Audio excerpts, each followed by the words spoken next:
Saudi আরব দা সান্ডা টিকির মতো দেখতে কিন্তু আকারে বিশাল।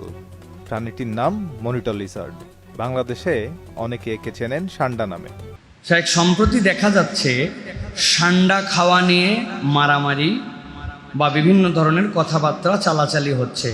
দয়া করে জানাবেন সান্ডা খাওয়া কি জায়েজ, বা ইসলামী দৃষ্টিভঙ্গিতে সান্ডার মধ্যে আলাদা কোনো কি উপকার বা পুরুষদের জন্য কোনো আলাদা কোনো পাওয়ার ক্রিয়েট করে, এরকম কোনো কিছু আছে কিনা। প্রিয় ভাইরা, প্রথম কথা হচ্ছে যে সান্ডা যেটা আমরা দেখি, এই সান্ডা হচ্ছে একটা প্রাণী, এবং এই প্রাণীটা হচ্ছে মরুভূমি বেজ একটা প্রাণী।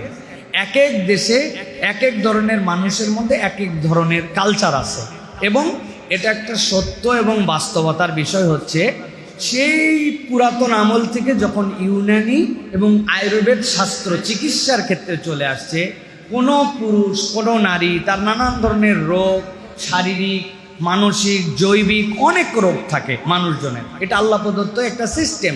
তো এইগুলাকে ডেভেলপ করার জন্য এক এক দেশের মানুষ এক এক ধরনের কাজ করেছেন, এক এক ধরনের চিকিৎসা পদ্ধতি নিয়েছেন। নবী করিম সাল্লাল্লাহু আলাইহি সাল্লামের কাছে এসে জিবরাইল আমিন বললেন, ইয়া রাসূলুল্লাহ আলাইকা বিল হিজামা, আপনার জন্য হিজামাকে দেওয়া হলো।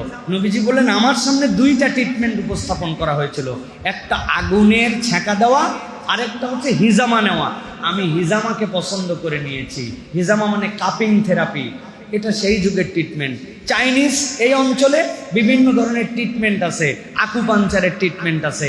এই অঞ্চলের মানুষ পুরুষত্ব বৃদ্ধির জন্য জিনসিন সহ বিভিন্ন কিছু গ্রহণ করে, কিন্তু আরবের ট্রেডিশন ছিল এই সান্ডাকে তারা মনে করত শক্তিশালীতার প্রতীক, এবং এটাকে তারা বিভিন্নভাবে ট্রিটমেন্টে ব্যবহার করত। এখন প্রথম কথা হচ্ছে যেটা জায়েজ না না জায়েজ, হ্যাঁ জায়েজ, এটা আপনি গ্রহণ করতে পারেন। হারামের তালিকাটা এবং তার ক্রাইটেরিয়াটা রাসূলুল্লাহ সাল্লাল্লাহু আলাইহি সাল্লাম বর্ণনা করে দিয়েছেন। আপনার পছন্দ হোক না হোক এটা আপনার বিষয়, কিন্তু জায়েজ না জায়েজ আপনি আমি নির্ধারণ করতে পারবো না। ঘাস ফড়িং আছে না, টিড্ডি দেখছেন না, টিড্ডি খাওয়া জায়েজ, কিন্তু আপনার আমার রুচিতে আসে না। আমার মেয়ে কাঁকড়ার জন্য পাগল, যেখানে যাবে সে কাঁকড়া খাবে, অক্টোপাস যেটা জায়েজ এটা খাবে। আমি তো এইগুলোর থেকে ওই টেবিল আলাদা করে দিই, তুই ওই টেবিলে খাবি আমি এই টেবিলে খাবো, এটা আমি খাইতেই পারি না, জায়েজ। এটা আপনার রুচি বা অরুচির ব্যাপার। কারণ সান্ডা যেটা, বাংলাদেশের সান্ডা একটু ভিন্ন কারণে হিট করছে, এটা আপনারা জানেন।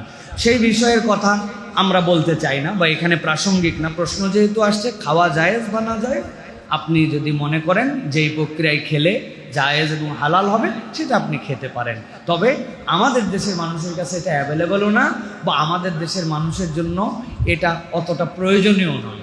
অতএব প্রিয়